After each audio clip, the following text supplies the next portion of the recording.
Hey guys, it's Mandy. So today I'll be sharing my seed starting process and showing our simple seed starter setup that we have going on. Here at the beginning you're seeing us prep around our fruit trees for strawberries.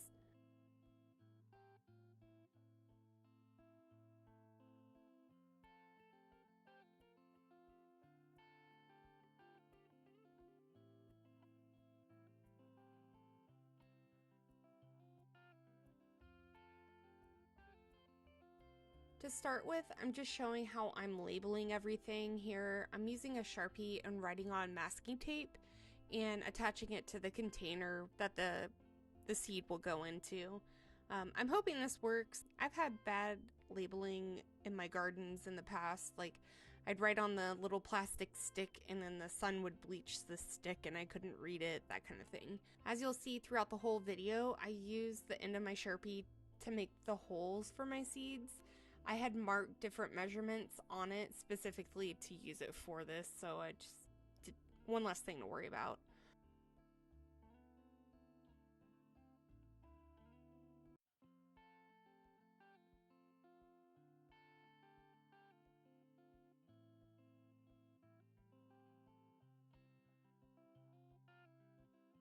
Now I'm planting our white corn. I decided I wanted to do an experiment.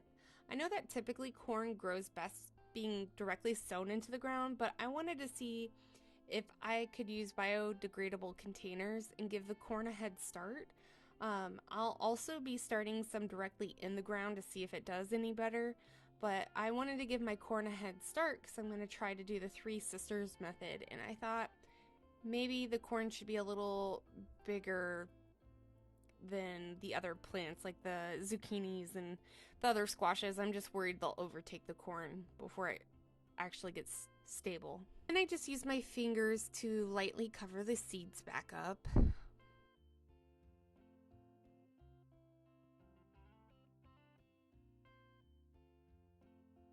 We are so excited for tomatillos. I'm really hoping they produce well so we're able to can a bunch of homemade salsa verde. My father-in-law has the best salsa verde recipe. This is a dried out zinnia flower that we saved from our last growing season. We were able to harvest a lot of the flowers that we grew, as you'll see. The seed of the zinnia is the little part that looks like an arrowhead.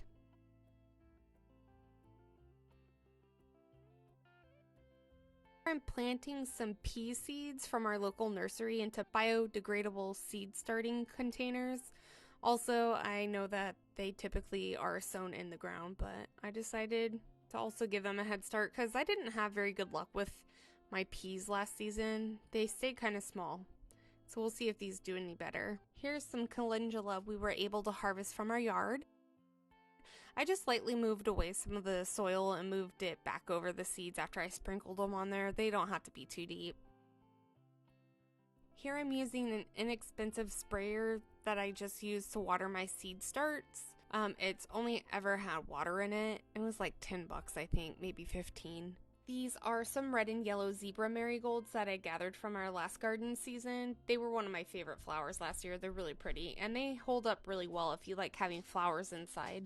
So this is what the marigold seed looks like.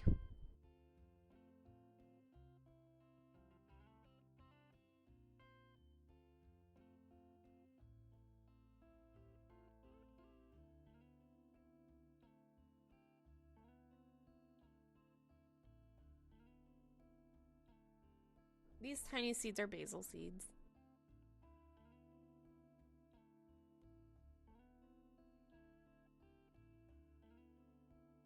These are seeds harvested from my mom's bell peppers. She had a killer crop last summer and I'm hoping to have the same results.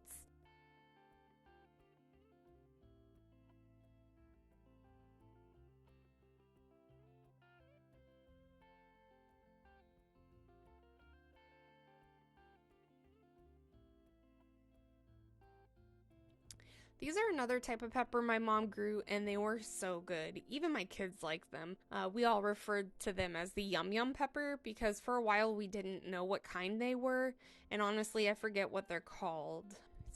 starts with a C, I believe. I'll find the name and I'll put it in the video. I'm hoping for good germination because we really liked those. Right here, I decided to plant more zinnias because I love them, and I had the seeds, so why not? And here's little Leah. My daughter woke up and I let her help by watering the seeds.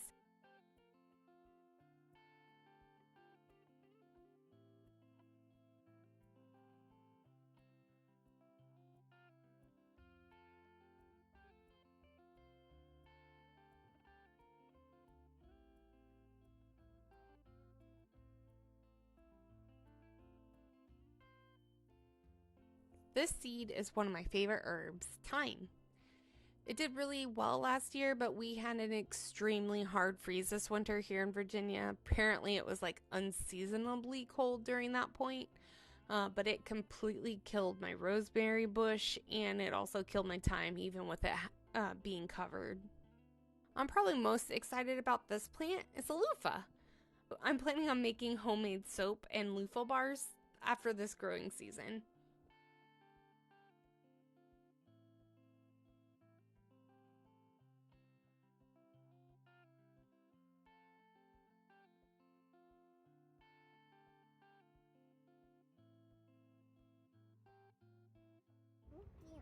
It's been a little cold out, so this was our makeshift greenhouse for a lettuce that started sprouting already.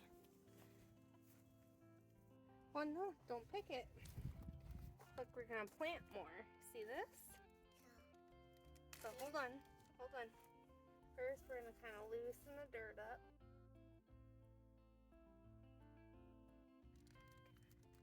Hold out your hands. Okay, sprinkle them right over in here.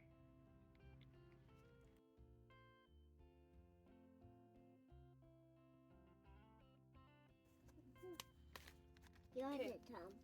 Just a little bit and sprinkle it all over.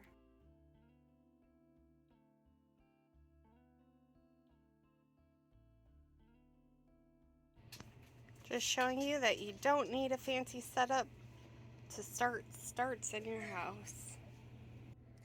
We just have this one grow light, and we didn't even have a proper hanger. My husband rigged something together.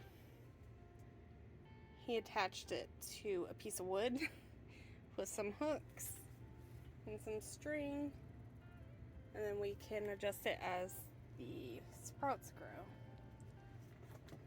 Here's a nasturtium. Oops, sorry. Focus in there. And these are the seeds we started.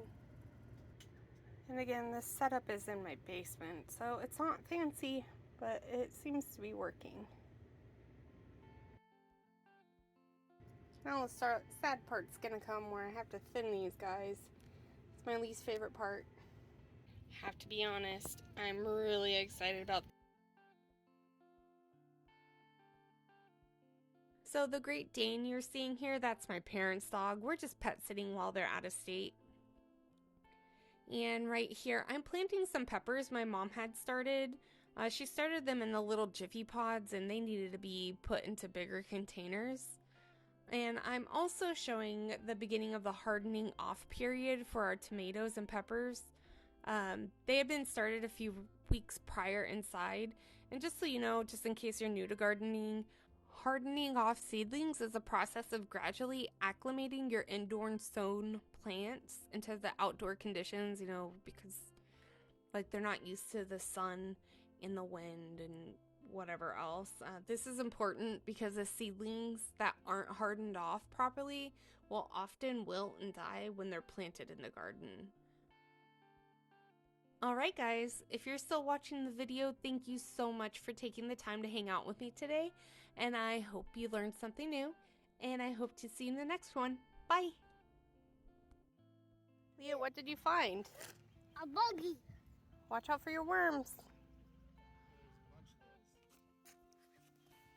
What did you find?